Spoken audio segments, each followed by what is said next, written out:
On this farm observation, I'll be talking about Buttercup. And it is this yellow flower here. If you go online and search for information regarding Buttercup, you'll find, according to the USDA, this is an invasive weed, and they recommend to spray it with 2,4-D and graze on.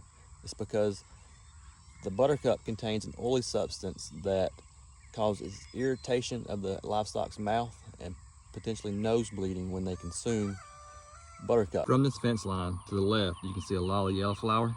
That's where our milk cow has been rotated through. No sheep. To the right, this is where our grass-fed beef and lamb have been rotated twice now, and you see very little yellow flower. So from my observation, this seems to be the benefit of rotating mixed species of animals.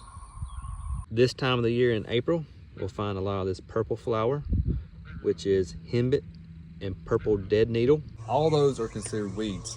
And what we have seen is when you take multiple species of animals and you put them into a smaller paddock, they're not as picky and they consume everything. Sometimes they even go for the henbit and purple dead needle and Buttercup before they even touch the grasses.